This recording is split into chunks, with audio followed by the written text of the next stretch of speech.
Hola, apreciados hermanos, bienvenidos a Una Pausa en el Camino, un espacio dedicado al estudio diario de las Sagradas Escrituras con una aplicación práctica para su vida. Mi nombre es Rafael Cañizales, soy profesor en la Universidad de Loma Linda y tengo el gozo de acompañarlos en el estudio de hoy.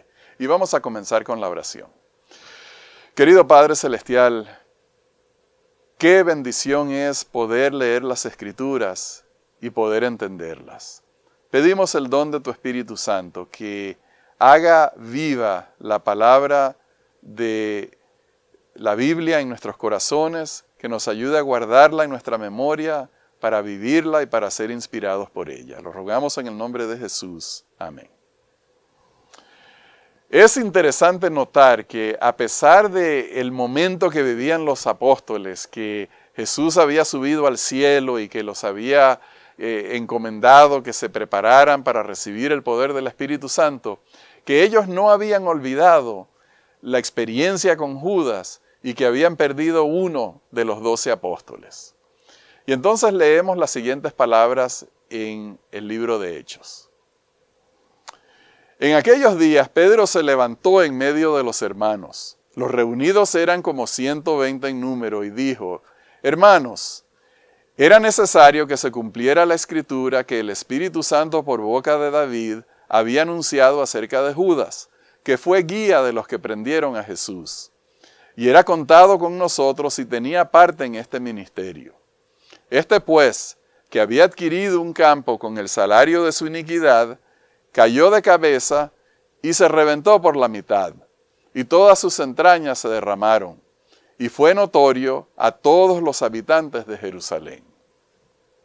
Esta fue una experiencia para ellos muy desagradable, obviamente. Pero dijo Pedro que él había sido parte de este ministerio. Y en eso tenía toda la razón. Porque cuando Cristo aceptó a Judas como uno de los 12 apóstoles, Cristo no lo hizo por equivocación, sino por misericordia. Cristo no lo hizo porque lo habían engañado, sino sabiendo perfectamente quién era Judas. Jesús puso a Judas a cargo de la tesorería del grupo. Y casualmente, una de las tentaciones o las debilidades de carácter que tenía Judas era precisamente el amor al dinero. Y que precisamente Jesús esperaba que entre las enseñanzas que él daba y que Judas escuchaba, y de sentir su tentación de robar, en algún pasaje de esos hubiera venido a pedir perdón a Jesús, a pedir conversión y a pedir sanidad para su alma. O sea, el hecho de que Jesús aceptó a Judas como uno de sus discípulos cercanos fue un acto de misericordia para la salvación de Judas. Jesús tiene muchas cosas planeadas en nuestra vida y en la vida de la iglesia. Nosotros debemos de seguir las indicaciones del Espíritu Santo para vivir nuestra vida en cooperación con el plan que Dios tiene para nuestra vida. Y vamos a leer lo siguiente que dijo Pedro. Es necesario, pues, que estos hombres que han estado juntos con nosotros todo el tiempo que el Señor Jesús entraba y salía entre nosotros, comenzando desde el bautismo de Juan hasta el día en que entre nosotros fue recibido arriba, uno sea hecho con nosotros testigo de su resurrección. Pedro quería que se nombrara a un nuevo miembro del grupo porque habían perdido uno.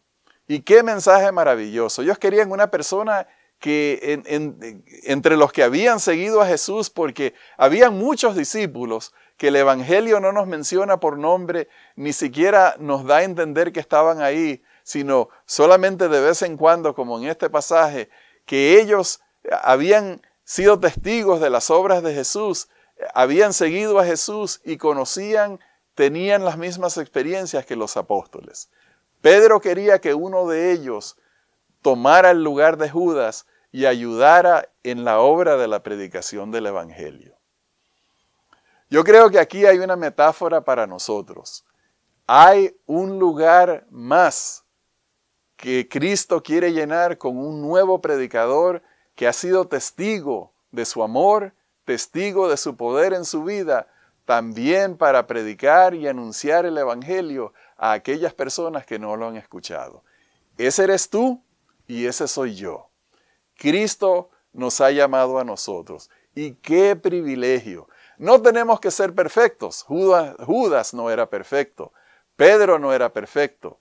Lo que tenemos que ser es personas que estamos dispuestos a servir a Cristo, que amamos a Jesús y estamos dispuestos a seguir las indicaciones del Espíritu Santo para compartir el mensaje del Evangelio. Y vamos a leer el último pasaje en esa área. Entonces propusieron a dos, a José llamado Barsabás, que tenía por sobrenombre Justo, y a Matías. Y orando dijeron: Tú, Señor, que conoces los corazones de todos, muestra cuál de estos dos has escogido para que tome parte de este ministerio y apostolado, del cual cayó Judas por transgresión para irse a su propio lugar. Entonces echaron suerte sobre ellos, y la suerte cayó sobre Matías, y fue contado con los 11 apóstoles. Esta es una expresión que parece un poco extraña, que echaron suertes. Sin embargo, el tema de hacer sorteos es un tema que leemos en diferentes partes del Antiguo Testamento y también en el Nuevo Testamento. Cuando los hijos de Israel llegaron a la tierra prometida, por sorteo repartieron las tierras a las diferentes tribus.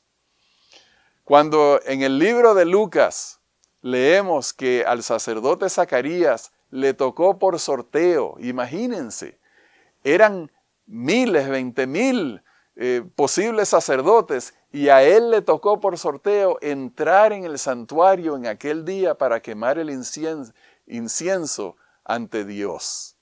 Y ese fue el día que Dios lo escogió a él, y también le trajo a un ángel para anunciarle el nacimiento de Juan el Bautista. O sea que Dios tiene el control del sorteo. En esta ocasión, que es la última vez que oímos que se utilizó el sorteo en la Biblia, escogieron a Matías para ser predicadores.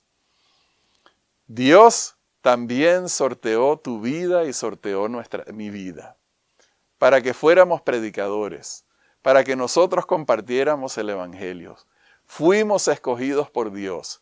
Tú no estás en las manos de Dios por coincidencia o porque tú entraste ahí por accidente. Dios te escogió porque Él tiene control de tu vida y tiene el control de mi vida. Y cuando Dios nos escogió a nosotros, nos escogió para colmarnos de bendiciones. La Escritura dice que nos escogió para perdonarnos nuestros pecados. Nos escogió para sanar todas nuestras enfermedades. Nos escogió para rescatar nuestra vida del hoyo. Y nos escogió para coronar nuestras vidas de favores y misericordias. Pero también nos escogió para nosotros ir a compartir este precioso mensaje del Evangelio con personas que no lo han escuchado. ¿Quieres tú ayudar a Dios a escoger a otras personas para ser salvos en el reino de los cielos? Claro que sí. Queremos invitar a otros. Queremos ser el puente que Dios le tiende a otras personas para hallar gracia, socorro y misericordia para sus vidas también. Que el Señor te bendiga a ti. Que el Señor me bendiga a mí y nos ayude a ambos, a todos nosotros, a compartir este mensaje precioso del Evangelio.